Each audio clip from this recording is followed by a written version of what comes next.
no vamos a tener, digo, suficiente reserva ni en el mejor escenario para una dolarización demasiado aguda. Entonces, sería temerario entrar al año electoral con reservas muy finitas y tipo de cambio bajo, porque obviamente, digamos, también depende del precio, la demanda. A mí me llama mañana, no sé, Si te Toto llama Caputo, Toto Caputo, ahí para está. discutir cualquier idea. Yo voy corriendo. O No sea para ser que, funcionario, no para sumarme al gobierno, no me interesa. o sea que Tampoco me lo van a hacer. la reunión de ayer no significa que se allana el camino para un 2027 juntos, pro y la libertad avanza. No, bueno, a veces yo entiendo la pregunta, a veces hay un poco de ansiedad en pedir definiciones antes de tiempo. Está bien, ¿no? La curiosidad periodística, Bueno, a pero ver, no, es Hernán, pero prematuro. Digamos, sí, faltan es verdad, 12 meses. pero te voy a decir qué dice el gobierno. Lo que te dice el gobierno es, algunos de los que ayer estuvieron en la mesa te dicen, el objetivo está muy claro y nosotros ya planteamos, eh, ayer no, pero en otras conversaciones reservadas, ya les planteamos que la idea es respetar lo que esté en los territorios y discutir, pero ir juntos. Esto es lo que transmite el gobierno, digo, y trata de que se instale esta idea de que están avanzando hacia una coalición hacia 2027. Está bien, pero Claudio, de nuevo, eso dice el gobierno. Yo no Por eso. puedo responder por eso. Está bien que me lo pongas el contexto, pero eso hay que preguntarle al gobierno. Y entiendo Claro, no también por los eso, pero el gobierno intereses. lo que dice es que ya lo habló con los que hoy son los negociadores del PRO. Este es el punto. Bueno, conmigo no lo habló, ¿viste? Y Bien, entonces, a ver, si me pones en esa situación, bueno, si el PRO quiere ir con el gobierno, yo me iré a mi casa. ¿Cuál es el problema? ok, ¿Sí? Pero no está definido. Entonces el gobierno perfecto. necesita, le conviene decir, bueno, eso ya está afiatado. A ver, ¿sabe cuántas fotos? Tenemos un álbum de fotos como la de ayer, ¿sí? Sí. Que después quedaron en nada.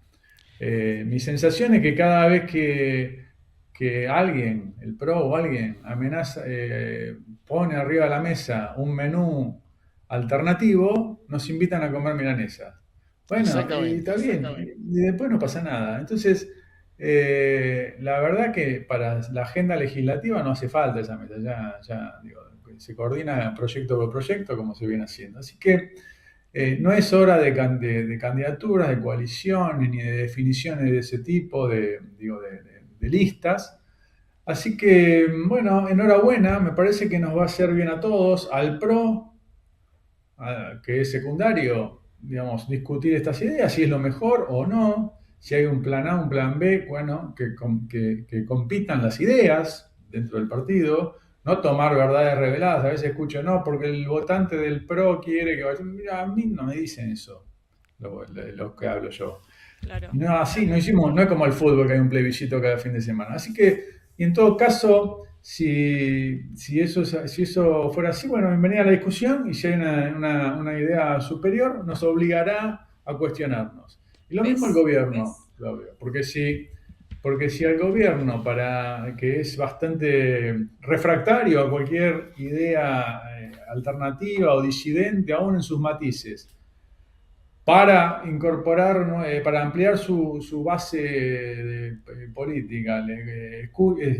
Se abre a escuchar nuevas ideas o advertencias o contribuciones, bueno, también habrá servido. Mm. Ahora, ¿Sí? Así Hernán, que vos me parece mencionaste que ese esto es de el... cada vez que nos necesitan, yo decía, cada vez que tienen problemas en el análisis clínico, en el que las plaquetas empiezan a estar con problemas, buscan una transfusión del donante universal voluntario que es el PRO. Y parecería que lo hace casi sin condiciones, más allá de algunas cosas que se digan, no, pero le dijimos, pero lo cierto es que ninguna de esas condiciones después tiene correlato en la realidad. Esto es ingenuidad del PRO, esto es falta de capacidad negociadora. ¿Cómo se explica? Que vayas y comas milanesa y después, cuando se acabaron los problemas del gobierno, no te den ni siquiera las obras. Bueno, por eso yo no estoy en esa corriente, ¿no? Porque soy escéptico. A ver, ya nos pasó muchas veces. Entonces, y repito, no importa nuestra eventual frustración, que después de las milanesas no hay nada. No, no, es un problema nuestro. Digamos, no, para la población, después no hay cambios, no hay mejoras, no hay comprensión, no hay inclusión. No se reconocen los problemas que hay, económicos, sociales, políticos. Eh, ¿Qué es lo que te entonces, bueno, diferencia, qué es lo que te diferencia a vos del gobierno para plantear? Yo creo que hay que buscar una opción diferente, que esto tiene problemas, que esto no está ofreciendo las soluciones que hoy la Argentina y la sociedad argentina demandan. ¿Cuál es tu objeción central en términos no solo económicos, sino también políticos?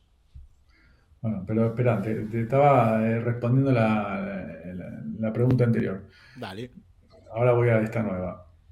La verdad que la reacción, digo, si esta invitación del gobierno fue una reacción a nuestra propuesta de hace 2 semanas, tampoco, no sé si fue así, pero tampoco quiero darme tanta importancia. Pero si hubiera sido, si fuera así, hubo otra razón. Es decir, cuando vos saliste, el gobierno Claro, reaccionó. Ok.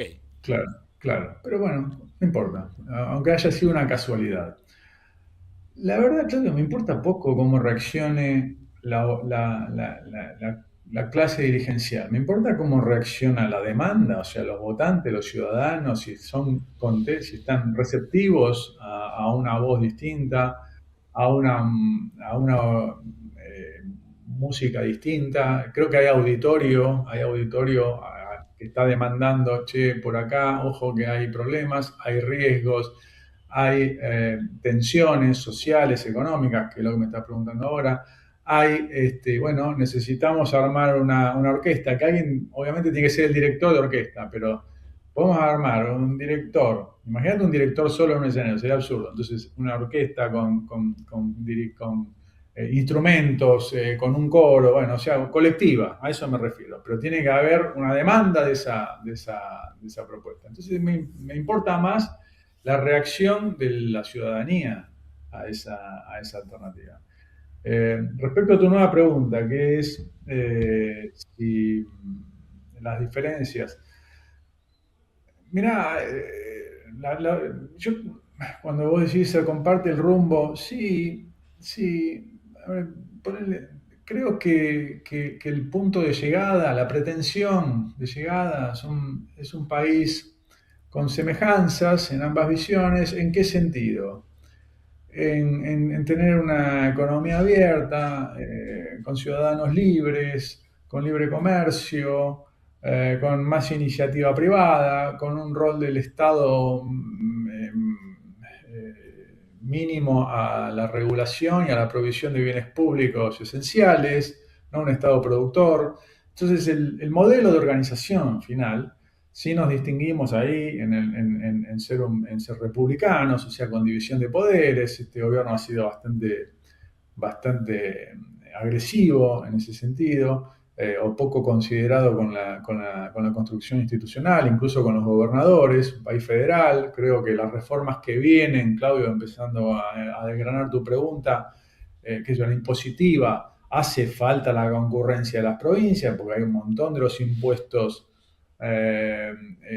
distorsivos que graban la producción, entonces que impiden a crear empleo y que impiden que suba el salario, son impuestos provinciales. Entonces, bueno, hay que llamar a los 24 gobiernos provinciales y decirle, sentarnos en una mesa, como hicimos nosotros en 2017, por poner un antecedente.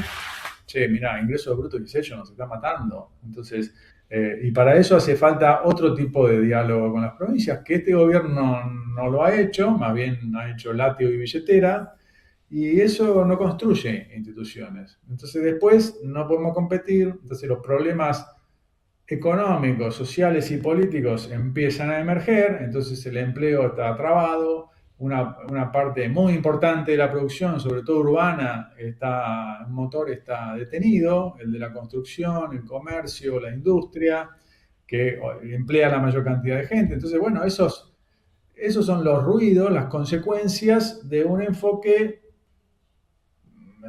que puede estar bien intencionado, pero que si es mal implementado, Claudio, es muy riesgoso porque va a quemar las ideas y no va a llegar a buen puerto y dentro de un tiempo vamos a tener que empezar de nuevo. ¿Temés esto de, es fuerte esto que digas, si esto no llega a buen puerto vamos a tener que empezar de nuevo? ¿Ves que el modelo como está implementado y con las restricciones que tiene y con las limitaciones que le impone la mirada que tiene el gobierno, puede llegar a un punto donde encuentre su límite y corramos el riesgo de que esto se vuelva atrás? Sí, creo que ya está encontrando un límite. O sea, la producción eh, no energética, no agrícola y no minera, que es la mayor parte, o sea, es el 85% del producto, está parado hace más de un año.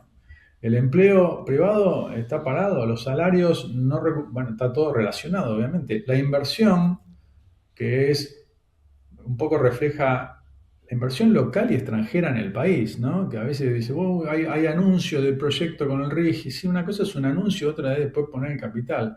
La inversión agregada, local, extranjera, pyme, gran empresa, kiosco de la esquina, hace 4 trimestres que cae. Datos oficiales. Entonces, no hay una perspectiva futura que esté alentando el riesgo de abrir un restaurante o una fábrica. ¿Sí? Sí, vaca muerta, pero eso tiene una renta extraordinaria por precios internacionales, por el recurso, genial. Bienvenido, bienvenido, cuidemos eso porque inyecta divisas, etcétera. Ahora, en el 85% de la producción no es así. Entonces, no, más que son alertas tempranas que a medida que van acumulándose tensiones, ponen en riesgo, sí, la continuidad de un proyecto de reformas ambicioso, que Acá, necesita necesariamente, que necesita inexorablemente que haya estabilidad y que haya empleo. ¿Viste cuando se dice la macro está bien? No, la macro no está bien. La macro no es nada más que la baja inflación o el equilibrio fiscal. Esos son instrumentos. La verdad que si vos me decís que la macro esté bien, es que esté generando empleo. Y eso no está sucediendo. o sea, vos unirías la macro con la micro, porque lo que se hace es separar. La macro está bien, la micro es lo que por ahí está, tiene algunos problemas, la gente por ahí no le alcanza para los gastos que tiene que llevar adelante. ¿Vos harías la diferenciación?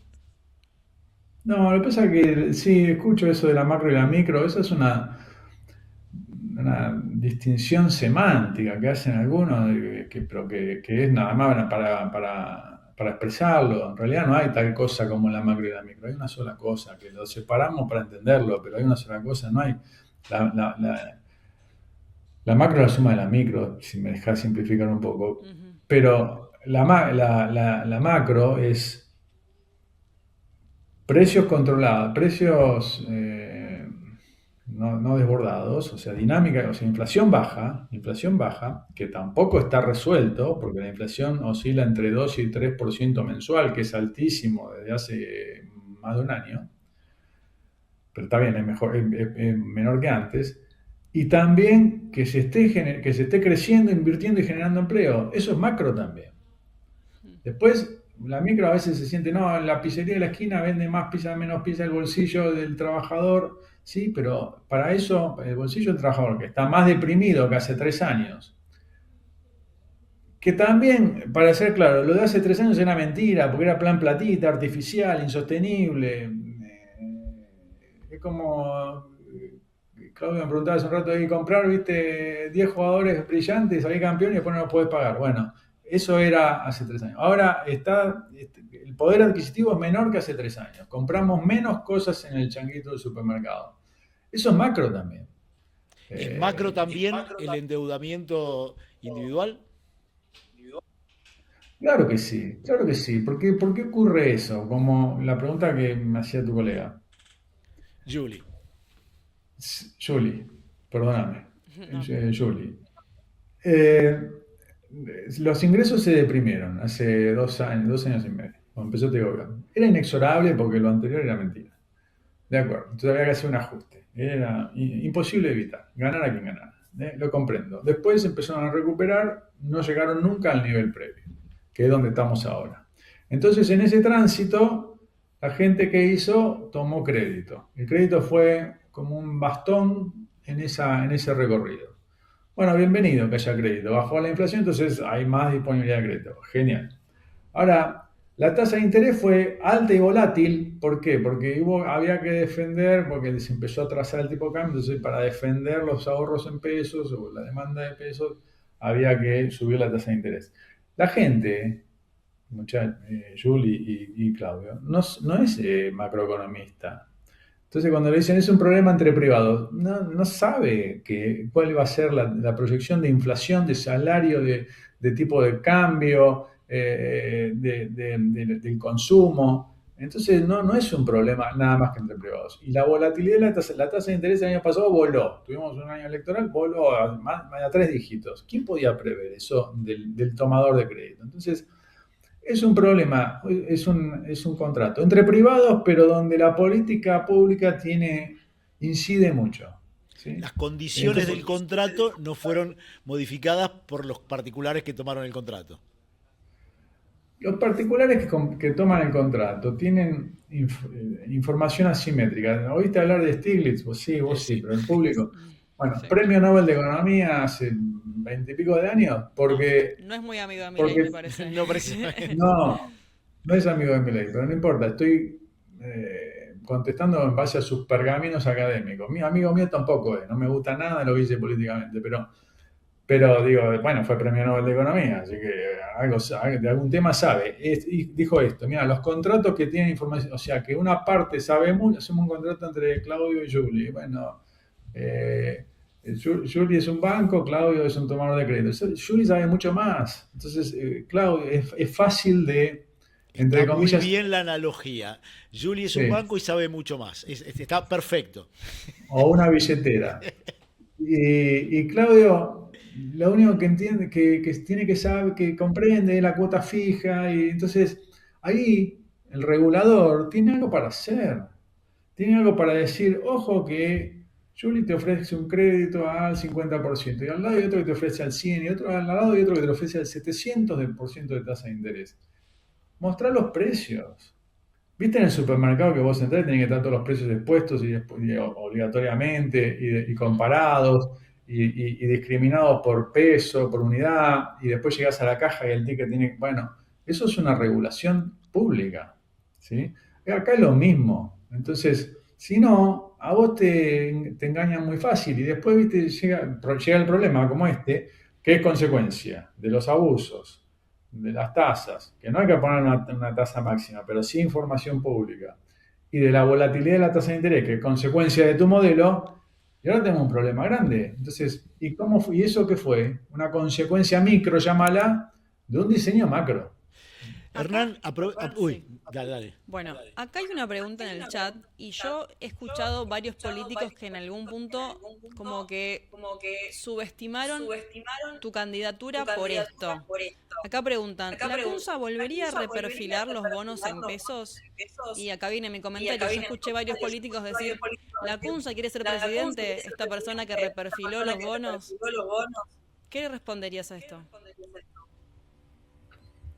La respuesta a los políticos me tiene sin cuidado, porque ya lo dije antes, lo que importa es lo que piensa la ciudadanía, el votante. Después los políticos nos encargamos pensamos que hacer política es cancelar al otro, digamos, poner un título.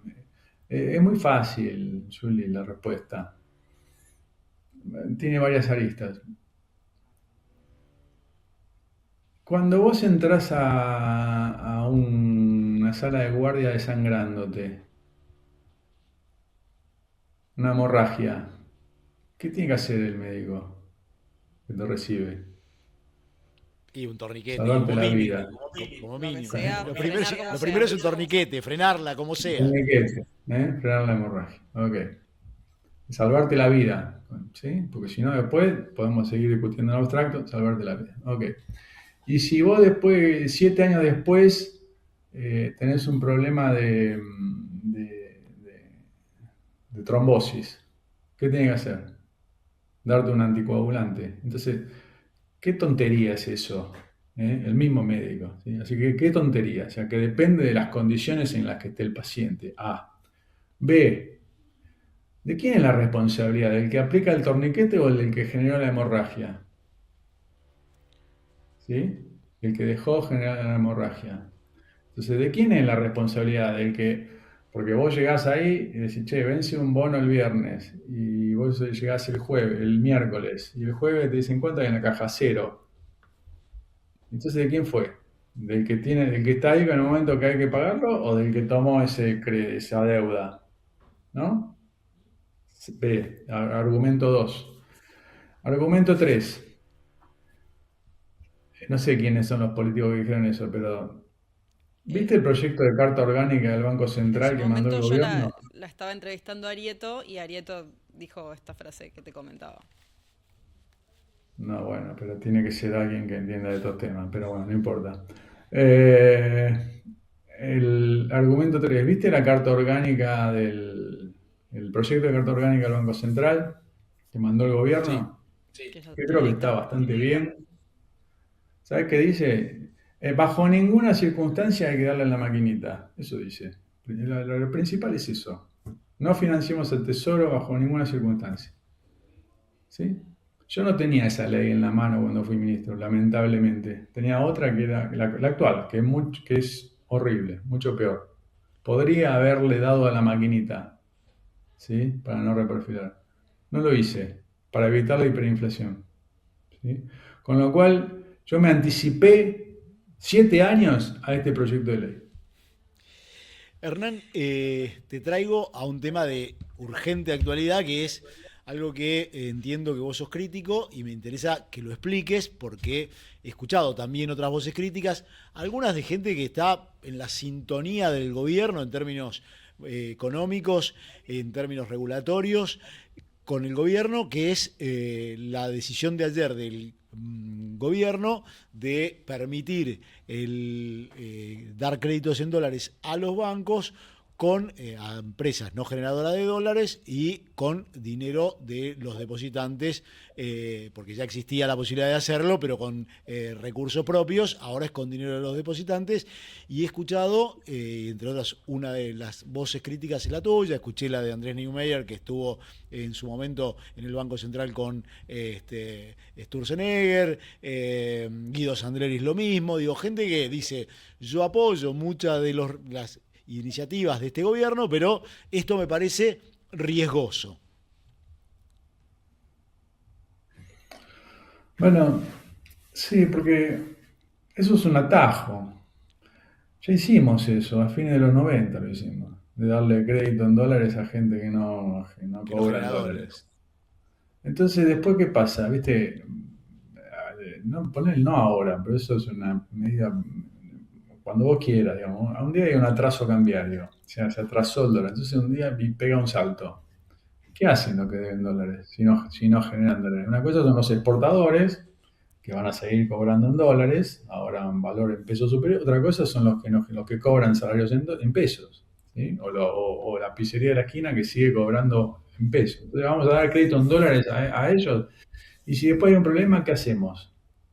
No, bueno, entonces, claro, eso terminó en la especificación asimétrica.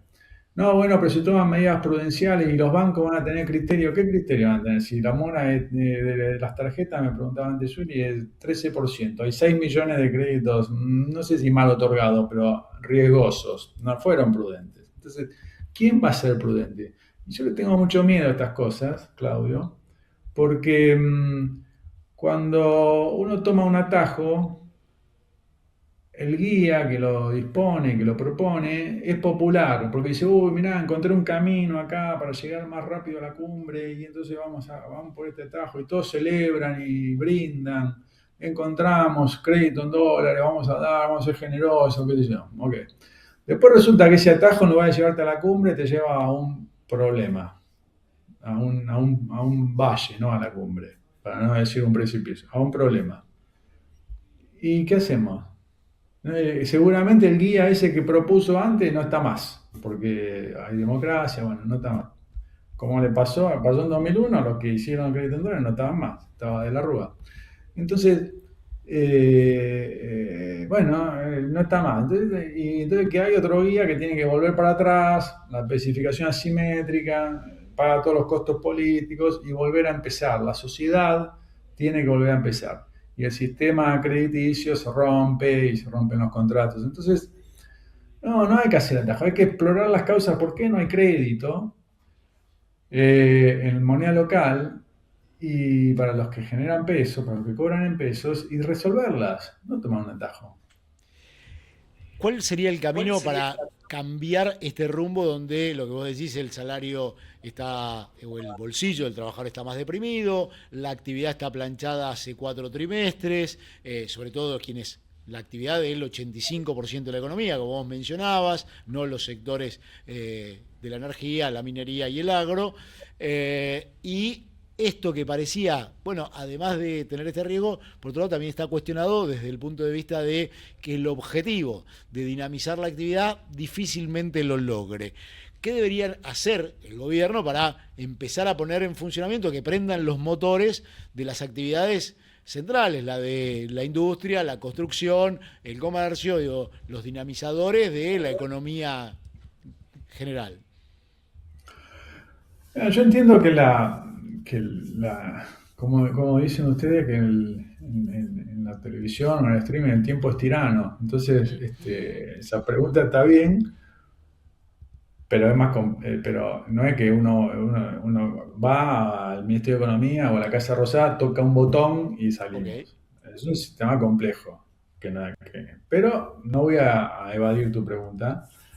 Eh, lo que digo es que, bueno, digo, es un sistema, ¿no? Entonces, te voy a dar algunos ejemplos de botones, pero tiene que estar obviamente todo cointegrado y armónico, porque si no, tocas uno solo, se descuajeringa otra cosa.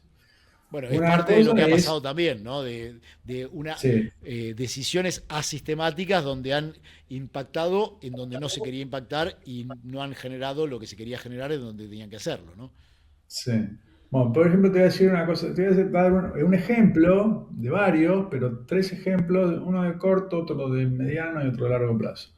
El de corto es, viste que hay RIGI para energía y otros grandes proyectos. Bueno, podría haber un RIGI para construcción, ¿no? Total, viste, la lógica es, bueno, total, si no se hicieran esas inversiones, en realidad el régimen de inversiones preferencial lo que hace es baja impuestos y te da acceso a divisas, o sea, te saca el cepo que todavía existe para las empresas. Entonces, bueno, se puede hacer una pregunta mucho más, es urbano, muy empleo intensivo, bueno, no es un sacrificio porque lo que no se está construyendo no se está cobrando, no es un sacrificio fiscal, por ejemplo. Entonces, eso sería una medida reactivadora. Una de mediano plazo es, bueno, tenemos un sistema impositivo totalmente enfermo, distorsivo, con un montón de empleo, de impuestos eh, nocivos, como provinciales, ingresos brutos y sellos, que ya dije antes, que tienen que hacer un pacto fiscal con los gobernadores, nacionales, retenciones o impuesto al cheque. Bueno, no se avanzó nada en eso. Necesitas el Congreso, claro, y los gobernadores, pero eso es una forma de hacer eso más sano y vas a ser más competitivo, va a haber algo de reactivación. Y te voy a hacer una reflexión más de largo plazo. El otro día me junté con argentinos por la educación y me dieron un solo dato que voy a compartir. ¿Sabes cuántos chicos que ingresan al ciclo escolar de 12 años, primario y secundario, de cada 100 chicos, ¿sabes cuántos terminan en tiempo? O sea, a los 12 años. O sea, 20%, terminan el secundario con 17, 18 años. ¿Sabes cuántos? De cada 100, 20. no, 60. En Ah, tiempo. en tiempo, ok. En tiempo. ¿Sabes cuántos terminan en tiempo y forma? O sea, te hice una trampita en la pregunta. ¿Sabes cuánto terminan en tiempo y forma? Que es que terminan a los Bien. 12, con 12 años de escolaridad y además con las competencias para ir a la universidad o a trabajar básicas, matemáticas, lengua. ¿Sabes cuántos? De cada 100, 10. Entonces yo te voy a decir, te voy a invertir a veces la lógica de la pregunta que siempre, che, este tipo de cambio alcanza para crecer. Yo te voy a decir, ¿este nivel de educación alcanza para este tipo de cambio? ¿Sí? Porque si no mejoramos eso, ningún tipo de cambio va a alcanzar, ¿no? Pero no ahora, nunca. Entonces te di tres ejemplos complejos, no es que uno va a la Casa Rosada y toca y, che, mirá, la educación está mal, llama al secretario de Educación o al ministro de Educación y se cambia esto y la semana que viene cambió, ¿no? Pero tenemos que empezar. Y te vuelvo al comienzo de todo esto y es, ¿con quién sí harías una alianza? Digo, ¿dónde ves aliados para que construir un proyecto alternativo al que está, preservando lo que consideras que está bien y que corrija las derivas que están mal, según tu apreciación? Sí, está bien, prematuro. Eso primero hay que consolidarla internamente dentro del PRO, que es mi espacio, mi partido, que como hablamos al principio, tampoco hay uniformidad ahí. Yo creo lo que dije. Eso, digo, y por más afinidades o diferencias que tengamos con la Libertad Avanza, creo que hay que poner una propuesta liberal republicana independiente y, y para aliados extrapartidarios, bueno, no voy a hablar por terceros, digo, eso quedará para el año que viene. Ok.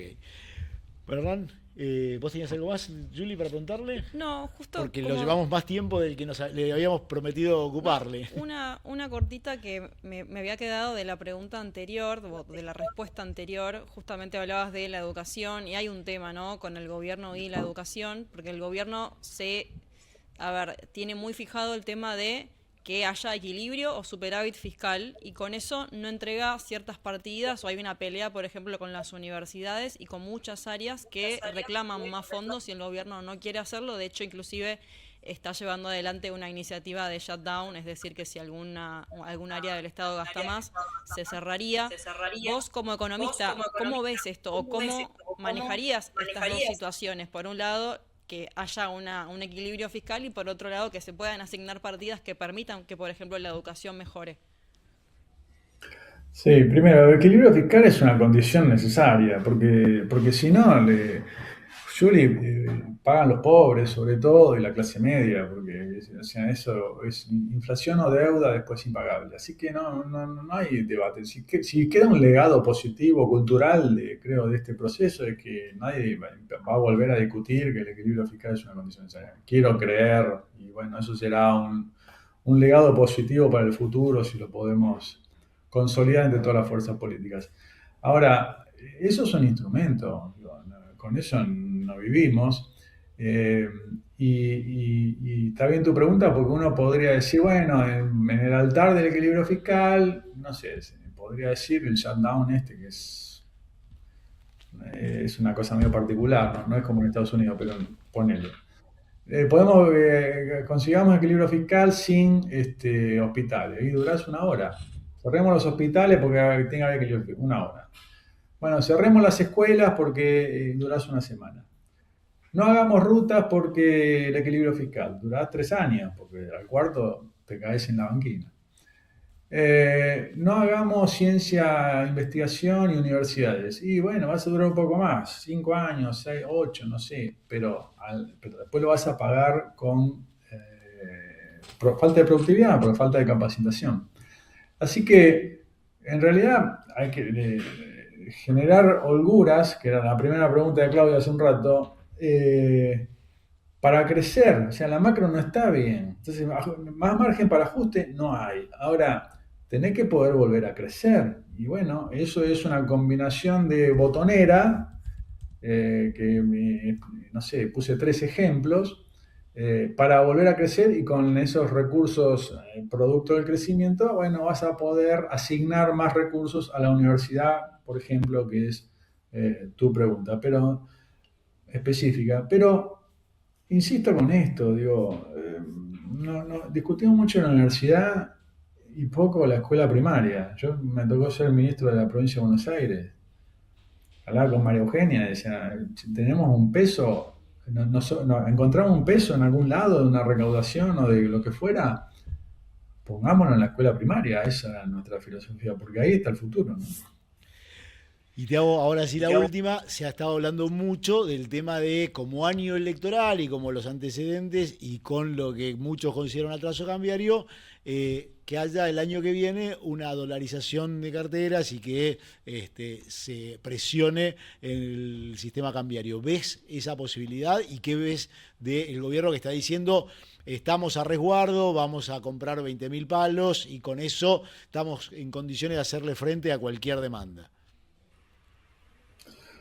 Dolarización va a haber, porque va a haber elecciones en Argentina, no en Suecia. Entonces, ¿qué es dolarización? Que los tres que estamos acá en la sala vamos a querer, si hoy tenemos 50 y 50, va a preferir un poco más de dólares y un poco menos de pesos. Eso es la dolarización. No quiere decir que haya una hecatombe.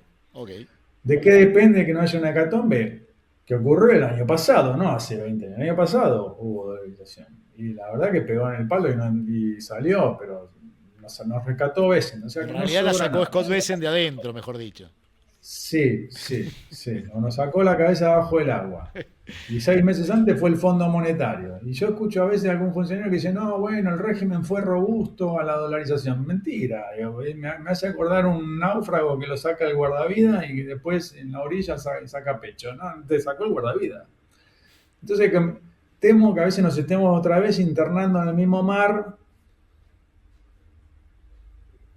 que pisando el tipo de cambio y con reservas escuálidas. Vamos a decir, van a comprar 20 mil millones, bueno, 20 mil millones de dólares. Ojalá, eso que decía, vamos a tener 2 flotadores en los bracitos, pero no vamos a tener, digo, suficiente reserva ni en el mejor escenario para una dolarización demasiado aguda. Entonces, sería temerario entrar al año electoral con reservas muy finitas y tipo de cambio bajo, porque obviamente, digamos, también depende del precio, ¿no?